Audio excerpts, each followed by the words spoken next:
They said a 24-year-old kid couldn't carry 900 acres and a funeral. 11 days after Caleb Turner shoveled the last dirt onto his father's grave, the banker knocked on his door with advice. Sell half before the land sells you. The words landed harder than any shovel of dirt Caleb had thrown into that grave. It was a gray Monday morning in March of 1983, in Harper County, Kansas. The wheat was just beginning to green up across the county, but inside the Farmers State Bank, everything felt cold and finished. Caleb sat in a wooden chair across from the banker's desk. His boots still had dried mud on the soles. His hands were cracked from fixing fence and checking cattle water. His black suit jacket did not fit right, because it had belonged to his father. Mr. Warren Pike opened a folder and turned it around. At the top of the page was Caleb's name. Under it was the number that had kept him awake every night since the funeral. $186,000. Operating loan, equipment repair, seed, fuel, a note carried over from the year before, and 900 acres of Turner land standing behind all of it. Mr. Pike tapped the paper with one finger. "Your father was a good man," he said, "but good men still sign bad notes. And with interest rates the way they are right now, every day you don't pay is a day you're sleeping on a pile of debt that's growing while you breathe." Caleb said nothing. The banker leaned back. "You are 24 years old. You have one old combine, one tired tractor, no cash reserve, and 900 acres you cannot afford to make a mistake on." He paused, then gave the advice everyone in Harper County had already been whispering. Sell the South Quarter, maybe the West 82, pay down the note, keep the home place. That is the smart move. Caleb looked down at the folder. Then he asked one question. "How much do I need by harvest?" The banker frowned. "At least $72,000 by the end of July. That will keep this note breathing. Anything less, and we start discussing foreclosure." Caleb nodded once. Mr. Pike looked almost sorry for him. "Son, 900 acres is not a farm for a grieving boy." Caleb stood up, picked up his hat, and said quietly, "It was my father's farm before it was the bank's paper." Then he walked out. By noon, everyone in Harper County knew the banker had told Caleb Turner to sell. By evening, most of them believed he should. But what they did not know was that Henry Turner had not left his son money. He had left him something better, 12 years of soil secrets, written by hand, in a brown notebook nobody else thought was worth reading, and a lifetime of lessons that had started long before Caleb ever sat in that wooden chair. The Turner farm sat 5 miles outside of town, where the blacktop turned to gravel and the wind had nothing to stop it. It was not the prettiest farm in Harper County. The barn leaned a little to the east. The machine shed doors stuck in wet weather.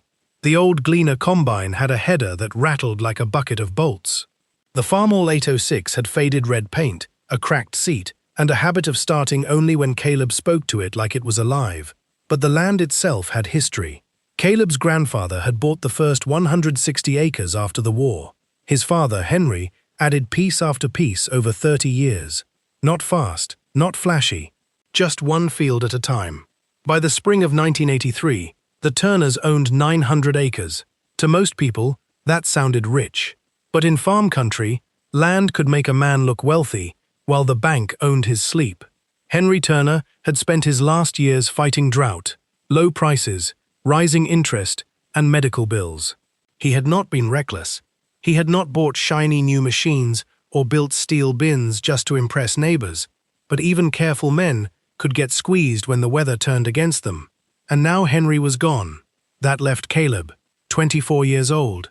No brothers, no hired crew, no rich uncle, no new John Deere with air conditioning and a radio, just a farm too big to manage alone, a note too large to ignore, and a county full of men waiting to see how long he lasted. At the Harper County Co-op, the talk started before Caleb even walked through the door. Dale Whitcomb, who farmed nearly 2,000 acres and drove a new green tractor every 3 years, said it first. "That boy will sell before Thanksgiving." Someone else laughed. "He might make it to wheat harvest if the bank feels charitable." Then the co-op salesman said, "Henry should have sold that place while he still could." Caleb is about to learn that memories don't make payments. When Caleb walked in, the talking stopped for half a second. Then everyone pretended they had not been talking about him.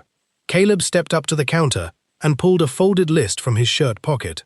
"I need hard, red winter wheat seed," he said. "Same variety my father bought 3 years ago." The salesman blinked.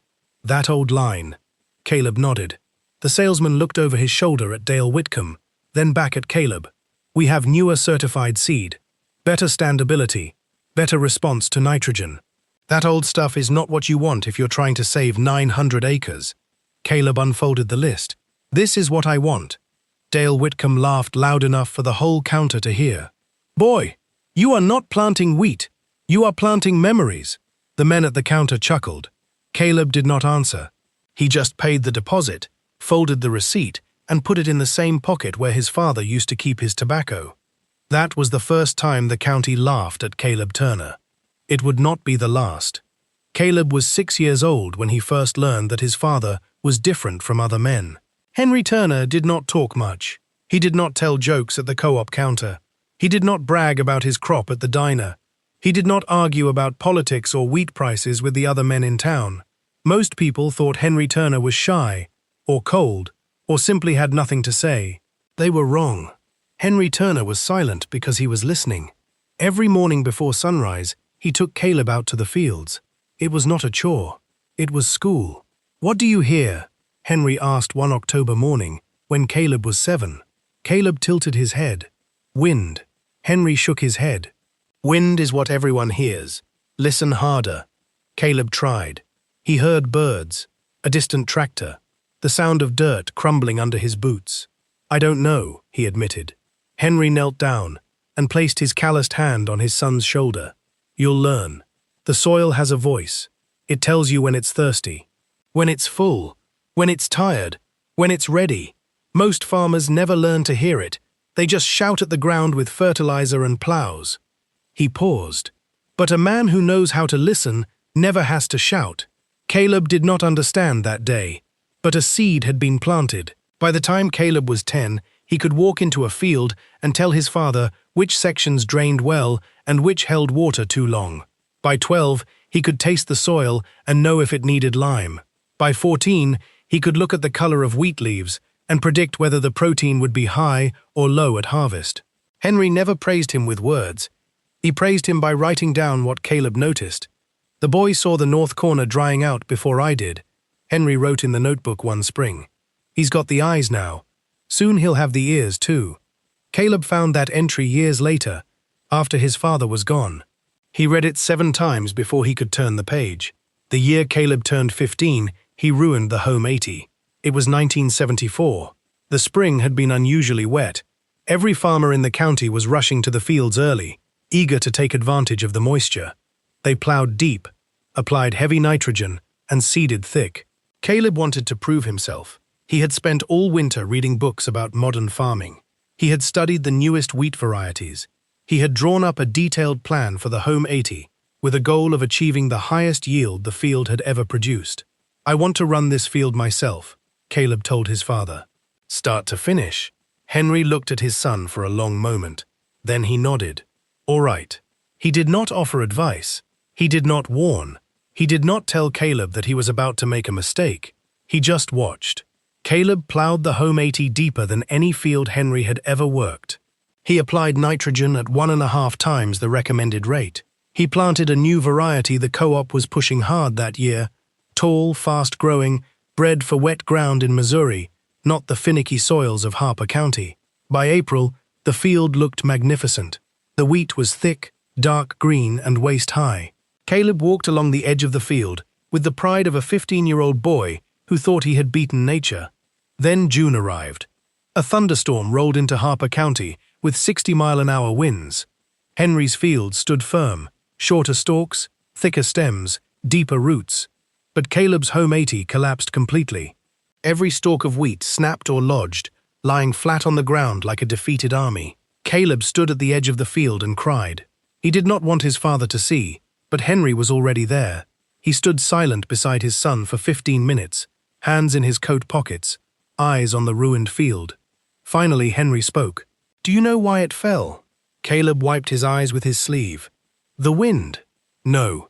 Henry shook his head. "The wind just finds the weakness. The stalks were tall, but the roots were shallow because you plowed too deep and compacted the subsoil. You pushed too much nitrogen, so the plant grew fast, but the cell walls were weak. And that new variety was bred for wet Missouri ground, not for Harper County. He paused.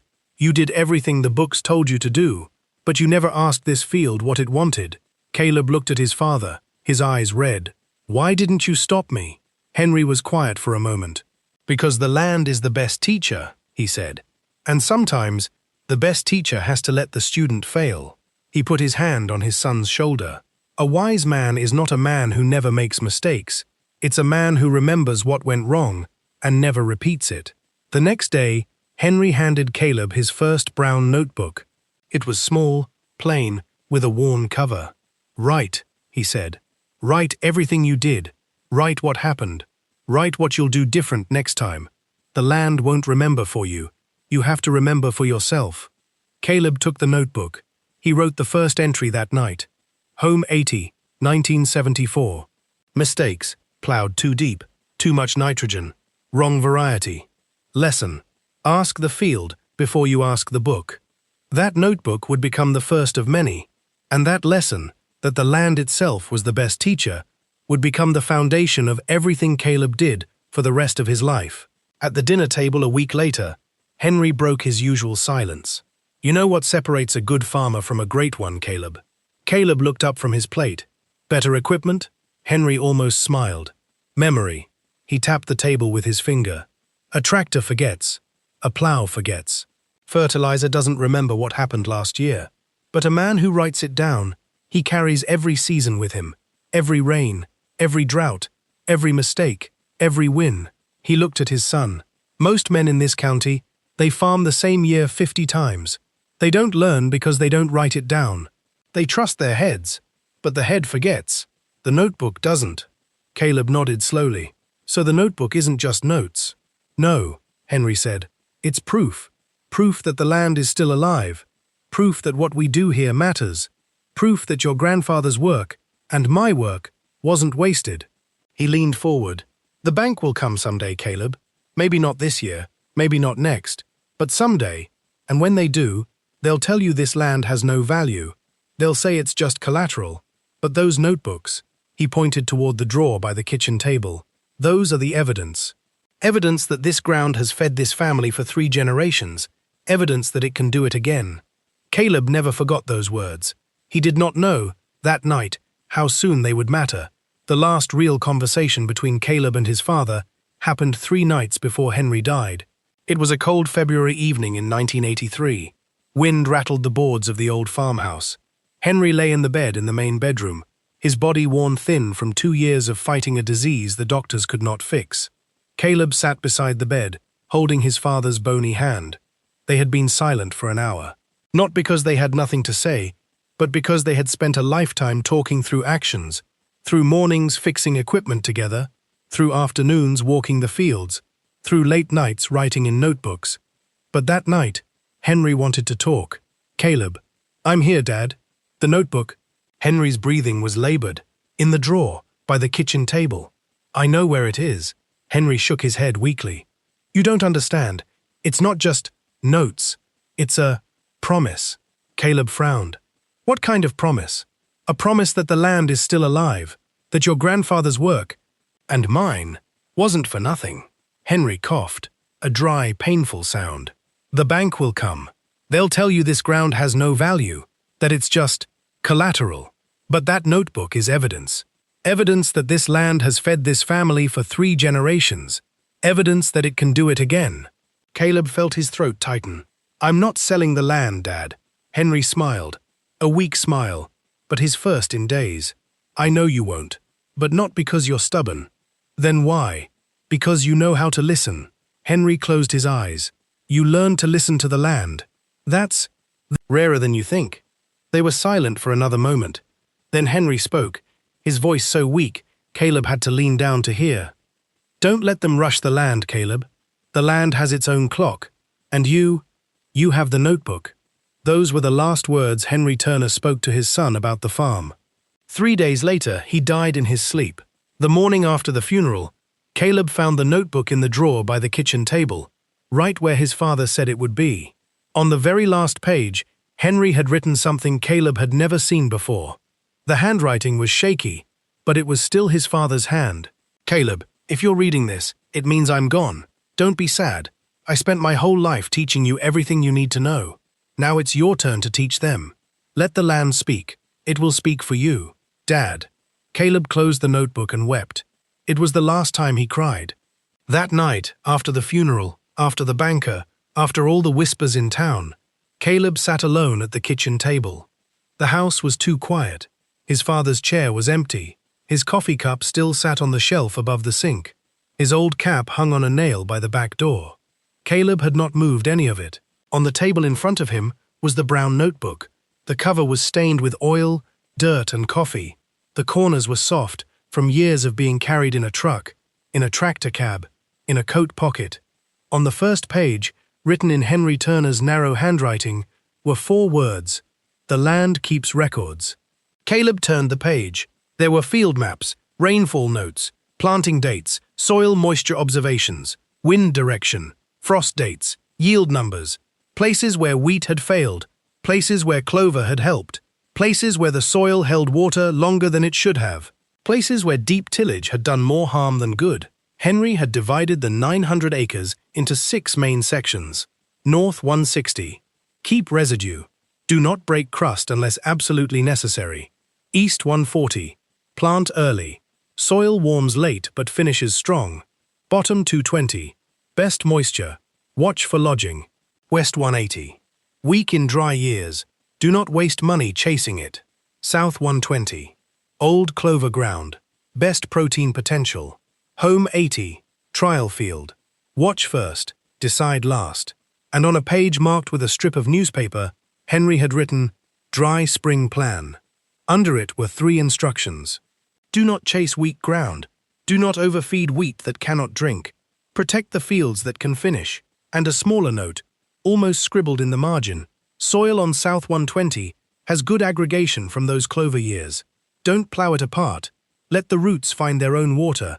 Wheat that pulls nitrogen from organic matter will fill grain better than wheat force-fed chemical fertilizer in a dry year. Less nitrogen, deeper roots. Caleb read until after midnight. All day, the banker had talked about numbers. The co-op men had talked about equipment. Dale Whitcomb had talked about acreage. But Henry Turner had been listening to the land for 12 years. And now that notebook was the only voice in the house telling Caleb not to panic. At the bottom of the page, there was one final line. Caleb, don't let them rush the land. For the first time since the funeral, Caleb did not feel alone. The next 2 weeks made Caleb look foolish. He did not buy the expensive seed package the co-op recommended. He did not apply the nitrogen rate Dale Whitcomb bragged about at the diner. He did not borrow money for a newer drill. He did not tear open every field just because other farmers were doing it. Instead, he followed the notebook. On the North 160, he left more residue on top than anyone liked to see. The field looked messy from the road. Trashy, the old-timers called it. Like someone had started cleaning up and quit halfway through. On the East 140, he planted earlier than his neighbors thought was wise. On the South 120, he used the cleanest seed wheat his father had saved and handled it like it was gold. On the West 180, he cut back inputs, even though it made people think he had run out of money. Maybe he had, but that was not the reason. He was following Henry's dry spring plan. At the co-op, the salesman shook his head when Caleb declined the full chemical and fertilizer package. You cannot be cheap with a crop this important. Caleb said, I'm not being cheap. I'm being careful. Dale Whitcomb, who happened to be standing nearby, smiled. Careful is what broke farmers call scared. The men laughed again. Caleb loaded what he had paid for and drove home. That afternoon, he was working on the farm hall when his neighbor, Earl Maddox, stopped by. Earl was 71 years old and had known Henry Turner since both of them were young men. He had seen Henry's notebooks. He had watched Henry listen to the ground while other men shouted at it. He watched Caleb tighten a hydraulic fitting, then said, Town says you're doing it wrong. Caleb wiped his hands with a rag. Town doesn't have to make my payment. Earl nodded toward the fields. Your daddy ever tell you why he kept all those notes? Caleb looked up. He said a man forgets faster than the land does. Earl smiled. Then maybe you ought to trust the one that remembers. That was all he said. Then he drove away. A week later, Earl came by again. This time he stood at the fence line of the North 160, looking at the residue Caleb had left on the surface. "Whole county's laughing at the way you left this field looking like a pigsty," Earl said. Caleb straightened up, wrench still in hand. "They're laughing because they think I'm lazy. They don't know it's holding moisture." Earl nodded slowly. "In your daddy's day, what they call clean tillage was already killing the ground, turning the topsoil over, baking it in the sun, then wondering why the wheat died thirsty." He looked at Caleb for a long moment. "Henry would be proud, seeing you keep that residue." He knew. He always knew. It was the first time anyone had told Caleb he was not doing it wrong. On paper, the county was right. Caleb Turner should have failed. The farm needed fuel, repairs, seed, insurance, and hired trucking. The bank wanted $72,000 by the end of July. The old Gleaner combine had not been through a full harvest without breaking down in 4 years. The Farmall 806 leaked hydraulic fluid from 2 places Caleb could see, and probably one he could not. The West irrigation pump coughed and lost pressure at random, and Caleb was trying to manage 900 acres with almost no help. At 24, he knew how to work, but working hard was not the same as surviving a bad year, and the spring of 1983 began turning bad. By late April, the rain stopped, not all at once. That would have been easier to understand. It stopped slowly, cruelly. The first week, people said the ground still had moisture. The second week, they said the wheat could handle it. The third week, men at the elevator started looking at the sky instead of each other. By May, the wind came hot and steady across Harper County. Fields that had been tilled clean lost moisture fast. Wheat that looked strong in March began to thin. Farmers who had bought expensive seed and pushed heavy fertilizer started worrying. A crop that had been fed for a big yield needed water to finish. Without water, all that promise turned fragile. At the diner, Dale Whitcomb said his wheat would pull through, but even he stopped laughing as much. Caleb's fields looked strange compared to the others. Some looked rough, some looked uneven, some looked like he had not done enough. The co-op salesman drove past the Turner place and later told people, "That boy is finished. He just doesn't know it yet." But Caleb knew exactly what was happening. Every evening, when the sun set and the other farmers went home for supper and the evening news, Caleb went to the fields. He walked through each field with his father's notebook in his left hand and a pocket knife in his pocket. He didn't just look at the wheat, he looked at the soil. He knelt, dug, and checked. He checked the color. Dark brown was good, pale gray was warning. He checked the structure. Soil that crumbled loose in his hand was healthy. Soil that packed hard into clods was dying. He checked the smell. Healthy soil smelled sweet and rich. Sick soil smelled sour or didn't smell like anything at all. He checked the depth of the roots. And then came the night that changed everything in Caleb's mind. Under a thin moon, he knelt in the middle of the South 120. He dug down with his pocket knife. Not one stab, but a small, careful hole, like an archaeologist unearthing a relic. 1 foot, soil moist. 2 feet, soil still moist. 3 feet. He started finding wheat roots, thin white threads weaving through every crack in the earth, searching, reaching, never giving up. 4 feet. Roots still white, still had root hairs, still alive. Caleb sat back on the ground and let out a long breath. Sweat rolled down his forehead even though the night was cool. Then he walked across the fence line to Dale Whitcomb's field. He dug the same hole. He looked for the same roots. The roots were barely 2 feet deep, stopped cold by a compacted layer of dead soil, the result of years of deep plowing. The soil was hard as brick. The roots had nowhere to go.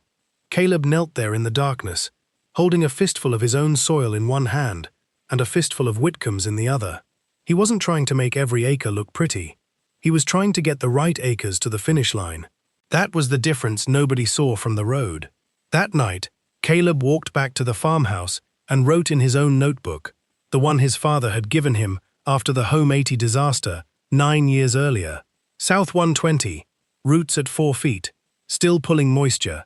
Dad was right about the clover. The aggregation held. Whitcomb's field, roots stopped at 2 feet, compacted layer underneath. Clean tillage finally caught up to him. The land keeps records, And it's showing them now. He closed the notebook and looked at his father's empty chair. "I'm listening, Dad," he said to the silence. "I'm listening." The breaking point came on a Thursday night. The west irrigation pump failed just after sundown. Caleb heard the engine cough from the machine shed and knew before he reached it that the sound was wrong. He worked under a flashlight until after midnight. He replaced a belt, cleaned a filter, checked the line, started it again. It ran for 12 minutes and died. By 2 in the morning, Caleb was covered in grease and dust. He sat on an overturned bucket beside the pump house and stared across the West 180. The wheat there was thin, too thin. He could spend money he did not have trying to save it, or he could admit what the notebook had already told him. That was the field his father had marked as weak in a dry year. Caleb hated that page now. He hated how calm his father's handwriting looked. "Do not waste money chasing ground that cannot finish." That line felt heartless until Caleb understood it. His father was not telling him to quit. He was telling him to choose. By sunrise, a shiny sedan pulled up at the edge of the West 180. Mr. Pike stepped out, wearing polished leather shoes and a gray suit pressed sharp. He walked into the dust, bent down, picked up a wheat plant, crushed it in his palm, and looked at Caleb with the eyes of a man who had already prepared the foreclosure papers. "This field won't pay for the fuel in your tractor," he said. "I'm giving you until the end of the month to sign a voluntary transfer." Caleb stood up. His hands were still greasy. His eyes were raw from lack of sleep. "I'm not selling." Mr. Pike looked at him like he was a stubborn child. "Then what exactly do you plan to do with this dead field?" Caleb looked him straight in the eye. "Let it die." Mr. Pike blinked. "Excuse me, I could spend 3 days of water and diesel trying to save it, and it still wouldn't pay the labor. Better to let it die dry than let it drink water the bottom 220 needs. I've already made my choice." The banker did not know what to say to that. He just stood there, in his polished leather shoes in the middle of the dust, and realized the boy in front of him was not panicking. He was doing arithmetic. Caleb turned his back and went back to working on the pump. Not for the West 180, but for the fields he could still save. Mr. Pike got in his car and drove away. Dust billowed behind him. By noon, Caleb had made the hardest decision of the season. He stopped trying to save the West 180. He moved his fuel, time and repairs toward the North 160, the bottom 220, the South 120, the East 140, and the Home 80. 5 fields that still had a chance. 1 field sacrificed so the farm could live. When Earl Maddox heard about it, he came by that evening and found Caleb standing at the edge of the West 180. "You'll lose some yield there," Earl said. Caleb nodded. "I know. Folks will say you failed." Caleb looked at the field for a long time. "Maybe, but my father wrote that a farmer can lose a field and still save a farm. He just can't confuse the two." Earl said nothing. He only took off his cap, looked over the wheat, and put it back on. That night, the wind kept blowing. But Caleb slept for 3 hours. It was the most he had slept in a week. The South 120 was the field Henry Turner had protected for years. It had grown clover 2 years earlier. It had better structure, better moisture, better organic matter, and, according to the notebook, it had the best chance of producing wheat with higher protein if the season turned dry but did not completely burn. That mattered, because Caleb was not just growing ordinary grain. His father had been saving a clean line of hard red winter wheat for years. It was not fancy, it was not new, but it had performed well on Turner ground, especially in dry springs. Henry had once hoped to sell part of it as seed wheat. He had never gotten the chance. Caleb found the old paperwork in a metal box under the workbench, test results, elevator notes, and a letter from a small seed dealer 2 counties over.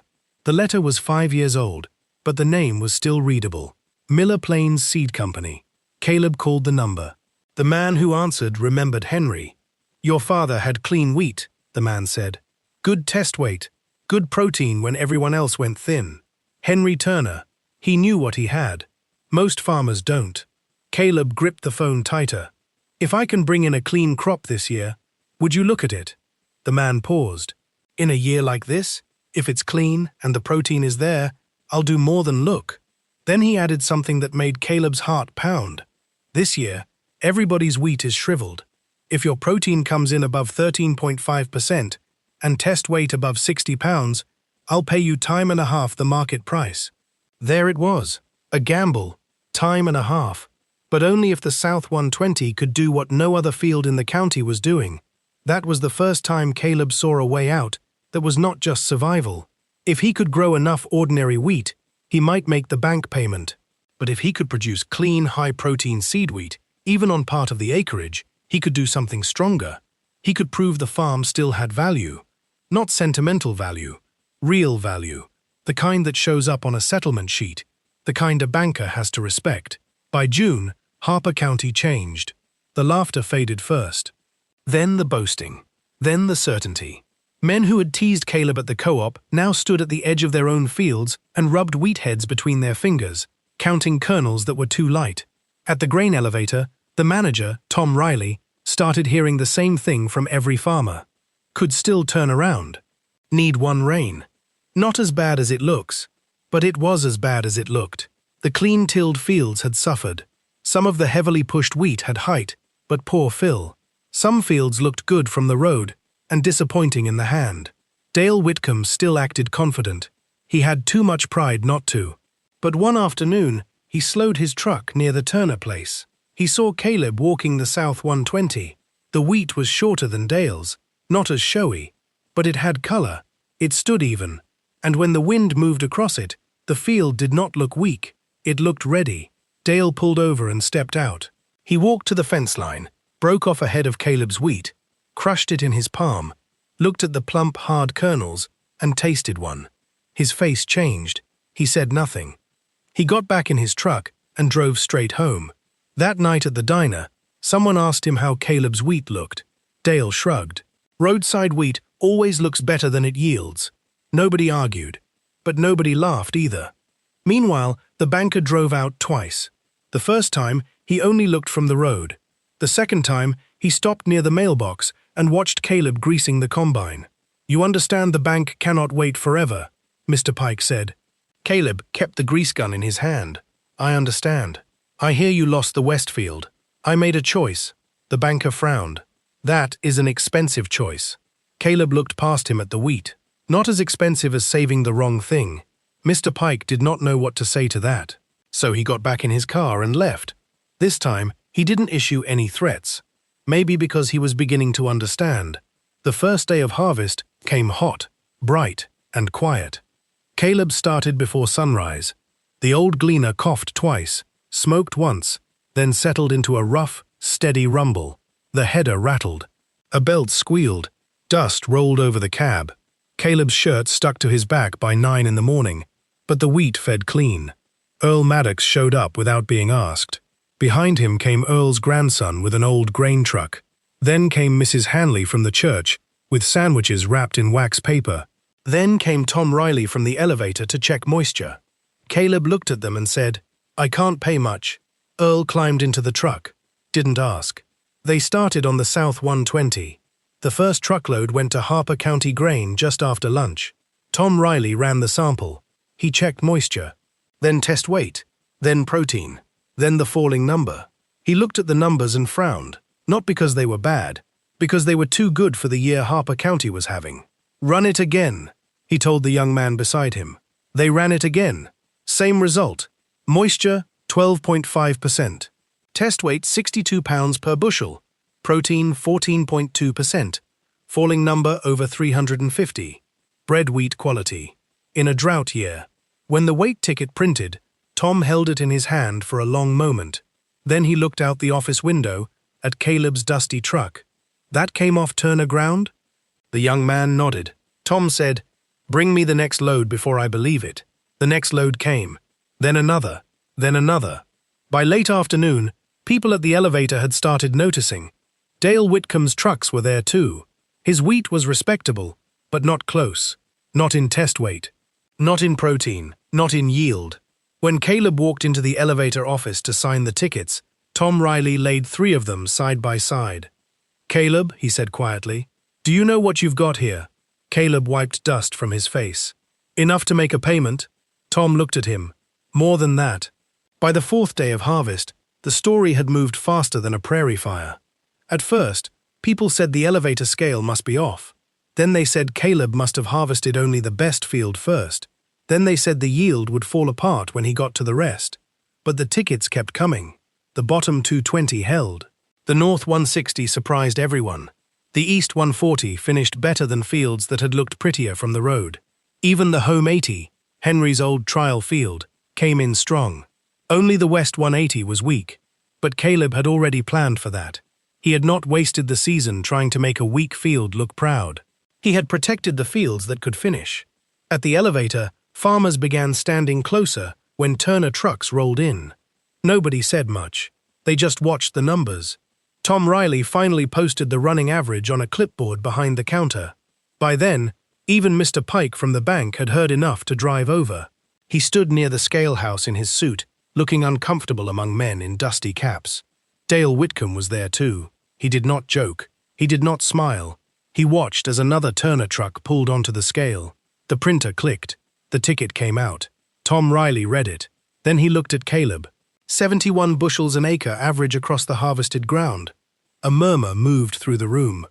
That number did not belong in that year. Not on Turner ground. Not with an old combine. Not under a 24-year-old farmer everyone had written off. Then Tom added the part that made the room go completely still. And the South 120 tested high enough for Miller Plains seed to take it on premium. Mr. Pike blinked. Dale Whitcomb looked down at the floor. The co-op salesman, who had once said Caleb could not farm with a dead man's notebook, suddenly found something very interesting on a shelf behind him. Caleb did not grin. He did not say, "I told you so." He just folded the tickets carefully and put them in his shirt pocket, the same pocket where his father used to keep receipts. 2 days later, Caleb walked back into Farmers State Bank. This time, he was not wearing his father's suit. He wore jeans, dusty boots, and a work shirt faded white at the shoulders.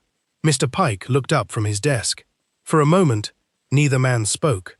Then Caleb placed a grain settlement check and a stack of elevator tickets on the desk. "I'd like to make the payment on my father's note." The banker picked up the papers. He read the amount once, then again. Then he read the yield summary.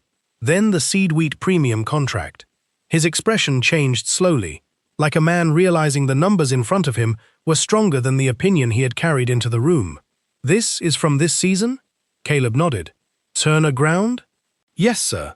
Mr. Pike sat back. Outside the bank window, Dale Whitcomb had just parked across the street.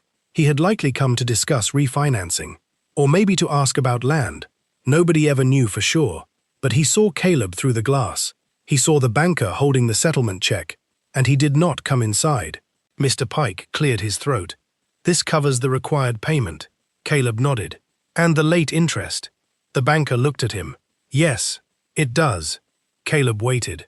Finally, Mr. Pike opened his drawer and pulled out a thick folder. On the cover, stamped in red, "Foreclosure Proceedings, Turner, Henry." The file had been prepared long ago, before Caleb had planted his first seed. Mr. Pike tore it in half. The sound of paper ripping filled the quiet room. Then he dropped both halves into the wastebasket. That small sound, paper disappearing into wood, was the sound of 900 acres staying in the Turner name. Mr. Pike folded his hands. "Your father knew that land better than I gave him credit for." Caleb picked up his hat. "He knew it better than all of us." Then he walked out. Not quickly, not proudly, just like a man going back to work. A week after the payment, Dale Whitcomb drove into the Turner yard. Caleb was changing a bearing on the combine. Dale stepped out of his truck and stood there for a while, looking at the machine, the barn, the wheat stubble, and finally Caleb. "I heard Miller Plains bought your South 120 as seed wheat." Caleb kept working. "They bought part of it." Dale shifted his weight. "I might need some." Caleb looked up. That sentence was worth more than any apology Dale could have given. The man who had said Caleb was planting memories now wanted to buy what those memories had grown. For a moment, Caleb could have made him pay. He could have named a foolish price. He could have repeated every cruel thing Dale had said at the co-op. But Henry Turner had not raised him that way. "How much do you need?" Caleb asked. Dale looked surprised. "You'd sell to me. If your check clears." Dale almost smiled, then stopped himself. "I suppose I earned that." Caleb stood and wiped his hands. "No, you earned worse, but the wheat didn't." Dale looked away toward the fields. After a long silence, he said, "Your dad was a better farmer than most of us knew." Caleb answered, "No, most of you knew. You just stopped listening when he stopped bragging." Dale had no reply. He wrote the check. Caleb sold him the seed. And that was how the revenge happened in Harper County. Not with shouting, not with fists, not with humiliation, but with the quiet fact that the man who laughed had to plant the seed of the man he laughed at. The county record did not make Caleb rich. That part matters. One great harvest does not make a farmer safe forever. There were still payments after that, still repairs, still dry years, still mornings when the sky looked wrong, and nights when the banknote felt heavier than the land itself. But that harvest changed something. It changed how people spoke when Caleb walked into the co-op. It changed how the banker read a farm balance sheet. It changed how Dale Whitcomb looked at the Turner fields when he drove past. And most of all, it changed Caleb. Before that season, he had thought his father left him a burden. 900 acres, a bank loan, old machines, a tired barn, a county full of doubt. But after the harvest, Caleb understood. Henry Turner had left him a way of seeing. The notebook was not magic. The old seed was not magic. The land was not magic. The miracle was patience written down long enough to become proof. Years later, Caleb kept the brown notebook in a drawer beside the kitchen table. Next to it was another notebook, his own, thicker, more worn, with yellowed pages covered in tight handwriting. And next to that was a third notebook, still empty. Young farmers came by sometimes, especially in dry years. They came in the evening, when the day's work was done. They parked their old trucks in the yard and walked into the kitchen, where Caleb always had a pot of coffee ready. They asked what variety he planted. They asked what fertilizer rate he used. They asked what trick had saved him in 1983.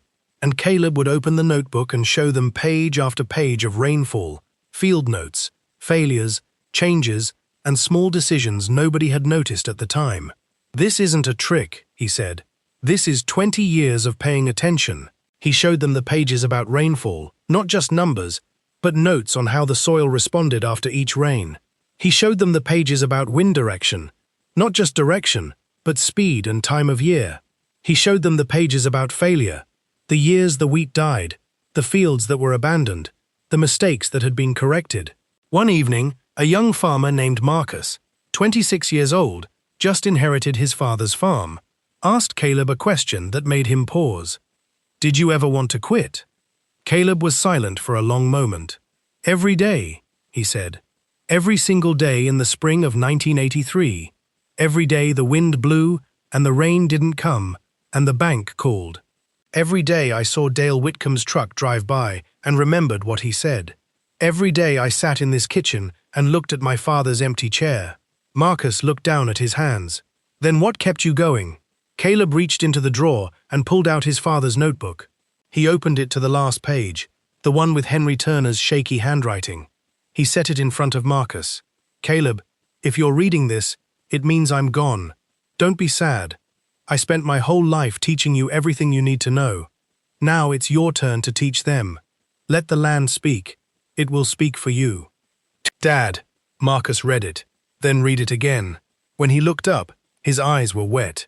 "My dad just passed too," Marcus said, his voice cracking. "And I don't know what to do. I don't have any notebook." Caleb stood up, walked to the cabinet, and took out the third notebook, the one that was still empty. He placed it in Marcus's hands. "Now you do," he said. "Start writing." Marcus looked at the notebook, then at Caleb. "What should I write?" Caleb smiled, the smile of a man who had spent a lifetime learning that legacy is not what you leave behind, but what others carry forward. Write what you see. Write what you learn. Write what you're afraid of. And write down everything your father taught you before he left. Start there. Marcus held the notebook with both hands, like it was a sacred relic. "Thank you." Caleb nodded. "Don't thank me. Thank your father. And thank the land. They're the real teachers. I'm just the man who hands over the notebook." That night, after Marcus drove away, Caleb sat alone at the kitchen table. He opened his father's notebook and turned to the very first page. "The land keeps records," he smiled. "And now so do I, Dad." He picked up his pen and wrote one more entry in his own notebook. "Marcus, 2005. Young farmer, lost his father, same look in his eyes I had in 83. Gave him a blank notebook. Hope he fills it better than I filled mine. The cycle continues. The land keeps records, and so do we. They said a 24-year-old boy could not carry 900 acres and a bank loan.